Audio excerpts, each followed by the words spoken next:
shit, yeah, they breath stank. Walk up in the club, dripping like I'm fresh paint. I can see through the facade like an... What's going on, fight fans? It's another great day when you love MMA. Welcome back to Matty Fight Talk. So as you guys all saw on March 4th, Johnny Bones Jones made his return, this time to the heavyweight division. His long-awaited return, shall I say. He had a 3-year layoff and came right back into a title fight against a very high-level opponent in Ciryl Gane. As you guys remember, Ciryl Gane had that outstanding fight with Francis Ngannou, who was a very dominant champion in his short reign. One of the scariest dudes in the division. It would have been just amazing to see Jon Jones have to fight Francis Ngannou. But we got Jon Jones versus Ciryl Gane, and Jon Jones made it look easy. Nothing is better than a man of their word. Johnny Bones in the interview said he wants to win and he wants to make this look like it was a walk in the park, which he absolutely did.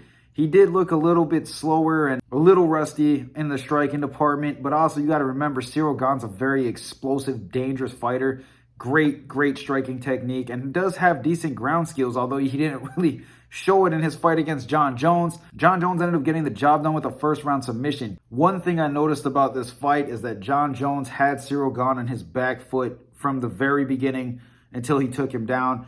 Although the fight didn't last long, you could see that Ciryl Gane doesn't like to fight off his back foot. He was moving, having to circle side to side, so worried about the wrestling and the grappling skills of Jon Jones that it just looked like he wasn't in his element out there.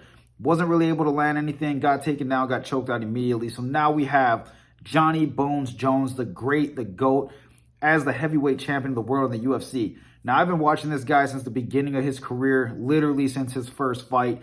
And I'm telling you, man, that guy gets better and better every fight. He's dynamic, versatile. He loves to beat people at his own game plan.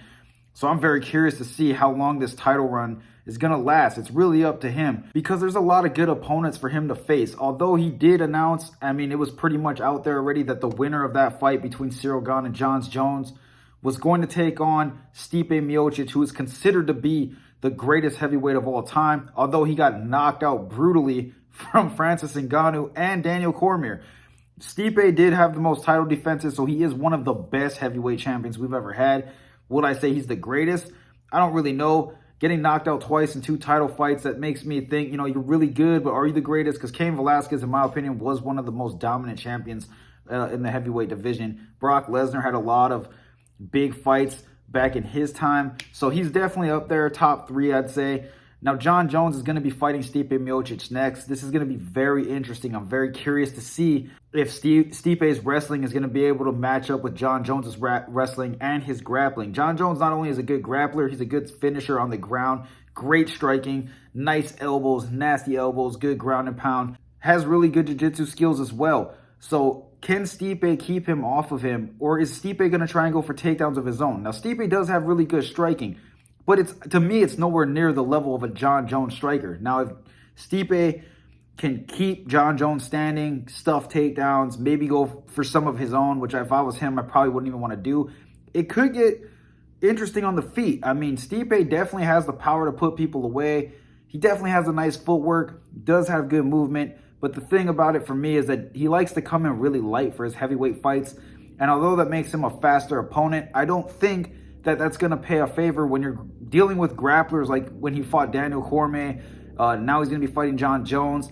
It didn't really work out when he fought Francis Ngannou. He came in really light against Francis, and Francis slept him.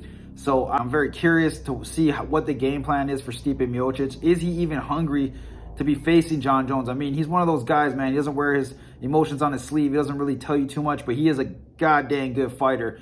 So I'm very curious to see the matchup and this gets set up. Now, a lot of people are talking like Jon Jones is just going to run through the heavyweights. Ciryl Gane was the only hope. I mean, Ciryl Gane is a flashy striker, but let's be real here. You do have some very dangerous guys in that division. Jon Jones is what, 35 years old now? If it's, you know, he does have the potential to probably fight till he's 38, even honestly 40 if he really wants. He's that good at fighting. I don't think he would want to go to 40, but I'd say 37, 38 years old.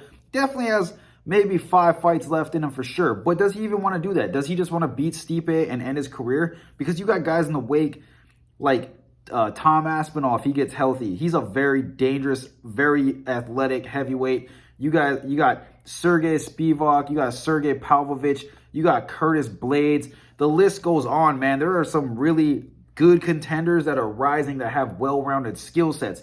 Now, Sergey Pavlovich, we haven't really seen what he can do in a full-length fight because he's so good at knocking people out. Sergey Spivak definitely has the grappling and the striking. He's a big, big dude. I would be very curious to see him in a title fight.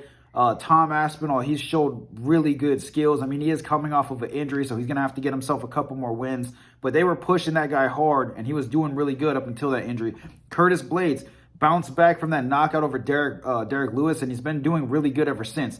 So there's a lot of big matchups that could be made here. You know, if Jon Jones goes in there and destroys Stipe, he might just want to call it quits. It's totally up to him, but he's a fighter. Most of the fighters that we see go in there and retire always come back. So I'm hoping Jon Jones does the right thing, fights till he absolutely doesn't want to fight anymore, or go out on top. He could go in there, completely dominate Stipe, or, you know, win a split decision, whatever happens, and quit and be considered literally the greatest fighter of all time. To me, he's the greatest fighter of all time. He beat the best dudes when he was the champion. He never shied away from a top opponent and absolutely destroyed them and beat them at their own game plan. He didn't just go in there and beat you. He beat you at what you were good at. You want to wrestle? We're going to wrestle. You want to strike? We're going to strike. You want to do Muay Thai? We'll do Muay Thai. It's whatever.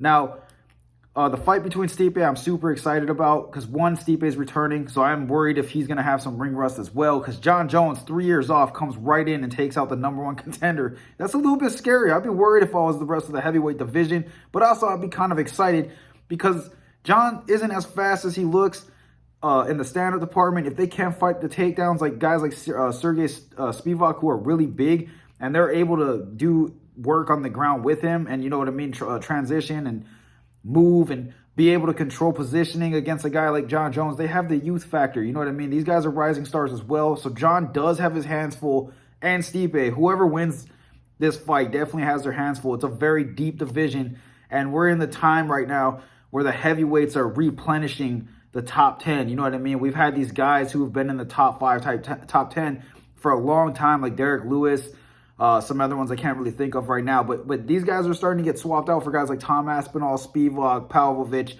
you know, guys like Tai Tuivasa who've been in there for a long time are starting to fall out of the top 5 slowly but surely. So Jon is going to be facing a lot of big time contenders who are going to be hungry and going to want to snatch his soul and that belt.